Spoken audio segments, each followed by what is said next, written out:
Hello YouTube, Damo_23 here and welcome back to another episode here on the YouTube channel. In today's video we have the best lower league system ever created for Football Manager.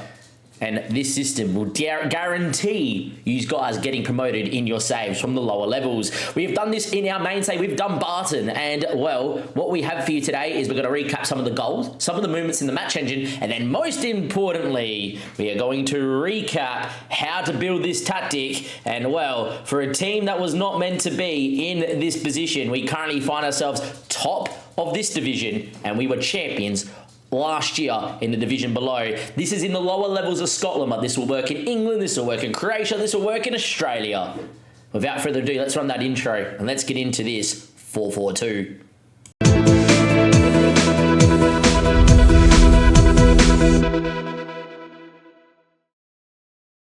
This 4-4-2 is a 4-4-2 of promise, and it is a 4-4-2 that is highly geared to scoring goals. I'm going to tell you the types of players and, of course, how to build the tactic at the end of this video, but beforehand, you have to see how it works in the system.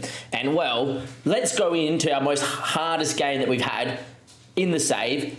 And let's go and have a look against Hibs, who were at this stage second in the Premiership and are currently in the top four. You know, we have goals here, but, you know, we have someone like Komaleif, who I'll explain the type of strikers that you kind of need to have in order for this to work, this high-octane system.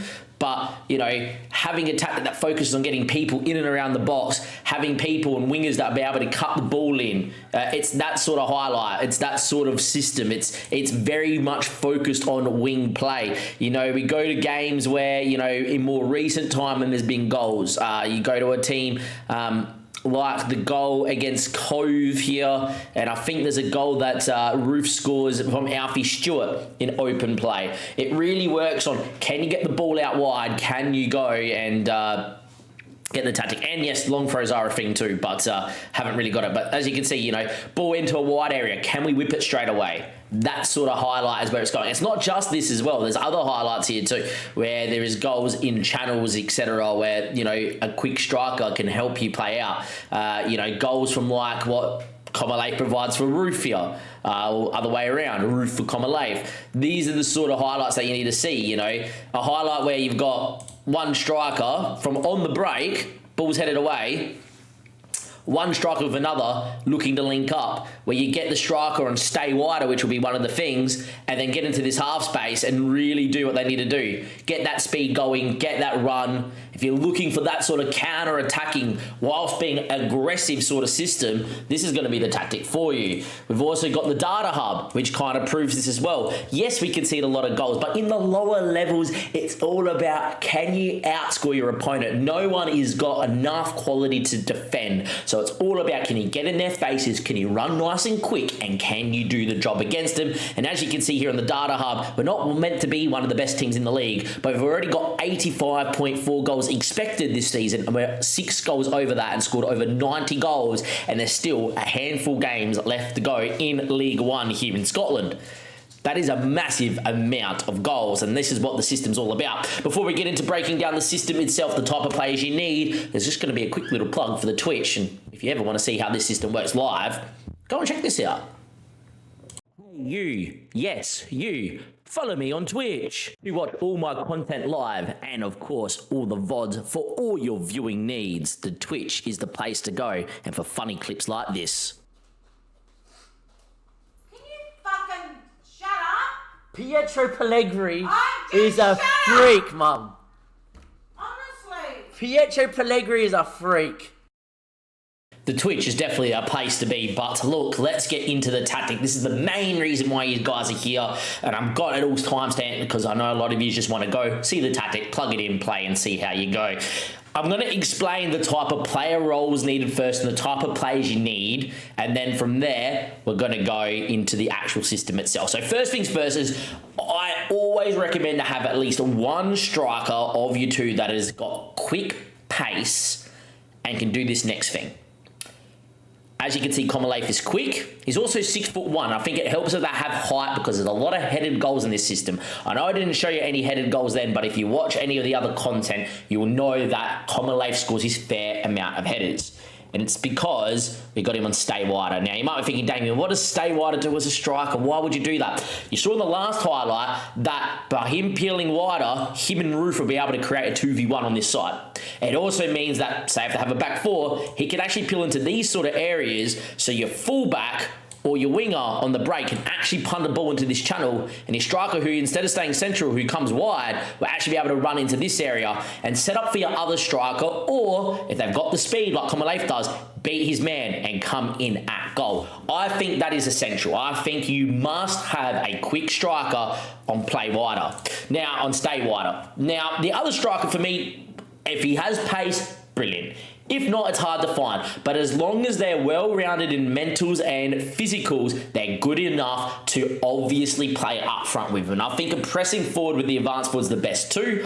I highly recommend that you don't change from that, because you get the dynamic of the advanced forward being last man going wider and doing all this, when the pressing forward actually stays more central, naturally moves into channels anyway, but he's someone that you're able to go and really stay central and really lead that press, because it's all about at the lower level forcing turnovers and mistakes from your opposition.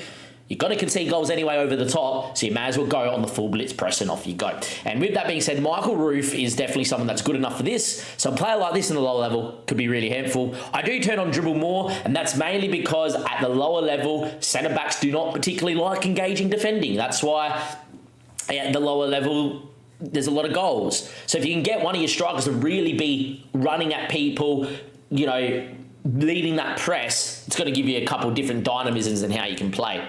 Outside of that, in terms of other player roles here, you know, I personally like speed out wide. I think it works better when one winger is staying wide and being the one that's whipping balls in. And I personally think it's better when another winger comes inside. I also think having two wingers is okay. Also thinking having two inside forwards isn't too bad, as long as you've got two aggressive wingers, wing backs that are bombing on. Now, in my system, because we're naturally very good at going forward, I've decided to overcommit here, but you can definitely move to one of these guys on support or have a fullback that sits a little bit more. It's important to note, I do have a plan B sort of system in these big games. I leave one wing back on attack just in case when we go on a balance, which I'll explain the system in a second. But when I'm leading in these big games, you'll often see me in the game switch in and change tactics and change these roles. I will say tinkering is much more important in FM24 than it ever has been, so be prepared to tinker with your system. Outside of that, in terms of player roles, I'm just going to click through here, shoot less often because I want them to rip the ball in and off they go as well. With that too, marking tighter and tackling harder through the middle of the park. Fullbacks to stay wider and look to dribble more and cross more often. And mark tighter and tackle harder on all the other players. It's lower level football. Tackles will be flying, and you may as well go and crunch the opposition, in my opinion. Now, with that being said, there's nothing overly crazy in this. It's not me telling him to roam from position and do this and do that, etc. But what we have done is giving him player roles that will mean that, well, okay, if we're being aggressive, yes, fullback go. Yes, fullback cross. Yes, winger off you go. Stay wider, whip the ball in. Yes, get a striker peeling a little bit wider to stretch a defender so the other striker has more room to pick up the ball, and vice versa. I think it's very important that you complement all these things, and that's what we've done with the player roles. Now, in terms of the player instruction, player roles, there's a little bit of a difference.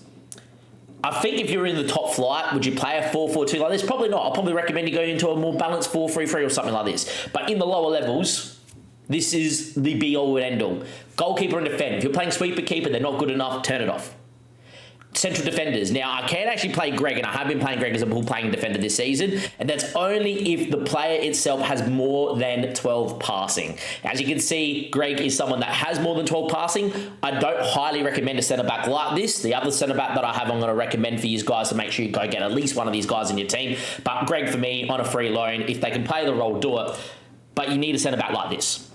You must, to get any system to work, you must get a centre back like this. 6'2", heading, marking, tackling, all above a 12. And if you can find that, someone that's 6'2" plus, and those three, central defender and defend, you let them sit there and defend, they're going to be good enough to win headers, to stop crosses into the box because of their height, and they're going to have enough marking and tackling to win the aerial stuff as well. That's the big thing here. Look for these sort of players. If you're in the non-league and you need to adapt it, go and have a look who the best centre-back in the league is, And if their stats are a 9 or a 10 in these positions, that's what you need to go find in your transfer market. Go and find what could potentially be the best centre-back or have aspects of the best centre-back in the league. Now, Blair is pretty close to being the best centre-back in the league, but if I found a guy that had all these and height, but had maybe 8 speed, probably worth taking a punt on, because you're going to concede over the top anyway. Those sort of guys will be able to win the ball, win the headers, and keep you in games, and maybe score from corners as well. Outside of that, if you can, get some pace out wide. As you can see, we've got pacey fullbacks for this sort of level, nothing too slow. I really recommend that if you can get players that have more than 10 speed in the team out wide specifically, that's really good. I do have an outlier to this in Johnson, but the big thing for me is you must, in a 4-4-2 system, have 2 midfielders that aren't overcommitting and are being more defensive.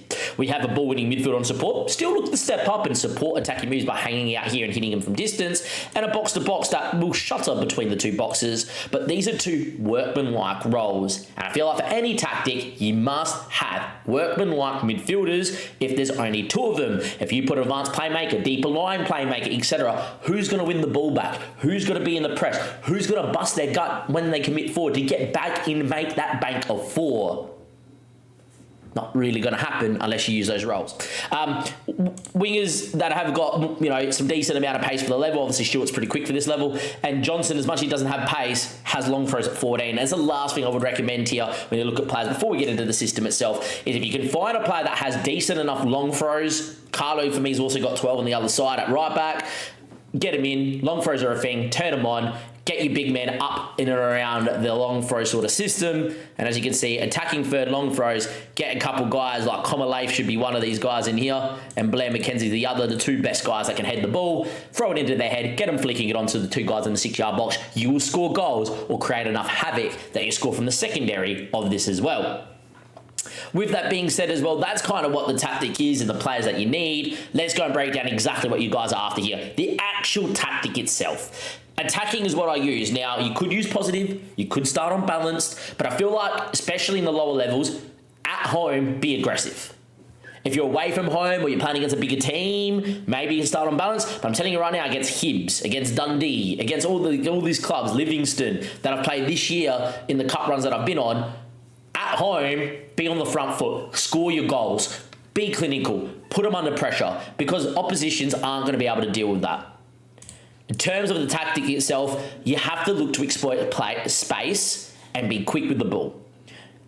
If you give opposition time, even if they're in the lower levels, they will get enough time to get into shape.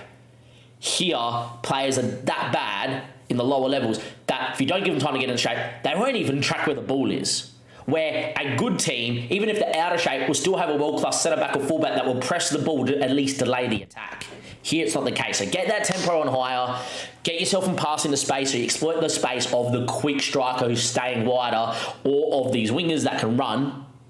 Play for set pieces, because you should have some height from at least your centre-back and your striker to whip the ball into. We look to exploit down the left and right, because that's where your quicker player should be.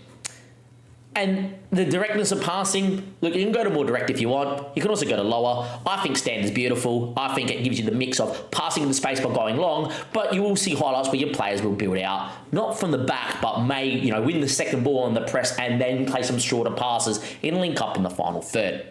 I've got it on low crosses here, but you can change this from whip crosses to floated crosses. It doesn't really matter too much. I actually prefer whipped because I've got a taller striker here, but whilst I had Dobby while Comalof was injured, I went to lower because I didn't have that tall man. I think if you've got a tall striker, definitely whipped is your best, but it is very team dependent. If you've got just 2 fast strikers with no height, definitely put it on lower and the system will still work for you. Now, I will say running at defence and being expressive or disciplined, I do not touch. I will say that maybe as your team gets better and you got more than 15 dribbling, etc. in a few areas, maybe you look at that. Same with here. You're in the lower levels. Who has got more than 15 flair in the team and that can be a bit more expressive and has got good off-the-ball movement? There's not many players. These are sort of things you start ticking on when you're in the top flight. This is a lower level system. Make it simple. KISS method. Be simple, stupid. Now, in terms of what to do, you can already tell from how I've been talking. It's high octane, get in your face sort of system. We counter press when we lose the ball. Once we won the ball, we're going straight the other way. While they're disorganised, you run at them and do you distribute quickly? Your goalkeeper gets that ball. His first priority is, can I put it over the top of their back four because they're not good enough to chase back and get your quick striker up and running. Best thing is if you have a tall striker or even two tall strikers, even if that's not the case, they might win a flick on and flick it onto the other striker. I've seen this. My goalkeeper, Harry Stone, has got 2 assists, I think, all year in the league. I'm going to double check that for you live. Should have 2 assists. Apparently doesn't tell you. I can tell you right now he's got 2 assists from going long. He is a fantastic little keeper in terms of doing that, but your goalkeeper and defend, not on sweeper keeper, will still pump the ball long, still put it over the top, and you will get some goals or create havoc enough. And best thing is, you're up the field in 2 banks of 4 behind those 2. The ball gets headed down by them, your 4 is going to overcrowd a lot of what their midfield 3 or 2 is going to do, and maybe win the ball back very quickly as well. Now, the one thing you might be thinking is, well, this has to be a system where you got to have a lot of things ticked on about going at them. Not really. You don't want to overcomplicate. You tell them to get higher. You tell them to get higher in both metrics. You tell them eventual distribution because, you know what, we want them to go long. None of them can play out. If they do to try to play out, they're just inviting all this pressure. You get stuck in because it's the lower levels and FM likes it. But you don't start dropping off or stepping up. You don't start trapping in or out. You don't start inviting and stopping crosses. They're things for footballers that have a brain to actually think about how they play football. These guys need clear instructions. Okay, it's very simple. We get up the field as high as we can. We press from moment 1. And we make sure we fly into challenges. And I've only had a few red cards this season. Maybe 2. I reckon I got 2 in one game and maybe 1 more. So 3 red cards all year. We've played over 30 games. If you start telling them, to step up more, centre-backs are going to go flying in and then not fly in and it's going to become disjointed. If you tell them to trap inside or outside, they're not going to know where their left and rights are. It's a 4-4-2. Be solid. Just have 2 banks and off you go. In terms of stopping crosses, inviting crosses, this is one that maybe could look at flicking on, stop that cross, etc. But I feel it creates more confusion for the wing-backs and what they do than anything else. I think that's the system. Some people say it's too aggressive. Definitely not. Look how many goals we scored this season. We have a team that's inferior to the league. Now, I do have a balanced system that has a little bit more of this on, and literally all I've done is sometimes time waste, still looking to go long and over the top. I would say probably move this to slow down pace a lot of the time in those balanced big games because you want to eat away the clock. Instead of being up the field, right, you're allowing to prevent the short goalkeeper distribution, you're letting them have the ball at centre-back, and you're just in 2 banks of 4, a bit deeper going, okay, once they hit our line of engagement, we press big, but we're being that little bit deeper so they can't go over the top against us. We're looking to be that little bit more defensively solid. And I move into this when I'm winning 2-3-0 in a game. I move into this when when we're away from home, it's a big game and it's been even. I sometimes move into this in just for 10 minutes just to lull the opposition out a little bit more and give them a false sense of security, and then move back into the other system and then spring the press. It's a lot about tinkering, but I think it's very important to have a slightly defensive tactic, but a tactic that maybe isn't as aggressive. I'm a big recommender of probably doing this, getting a little bit more wing-backs on support. Maybe having a wide midfielder because Johnson can't run. Well, it's better than having a winger, but you might be able to put one of these guys on support. I think you have to tinker. That's my adaptation of the 4-4-2. Hopefully you guys have enjoyed. This is a great little system. Look how many goals it scored. I think if you can get some quick strikers, some quick wingers, and a quick fullback, and a very big tall centre-back that can win the ball, this system will do you wonders. You can let them learn, let them train, and I tell you what, let them score.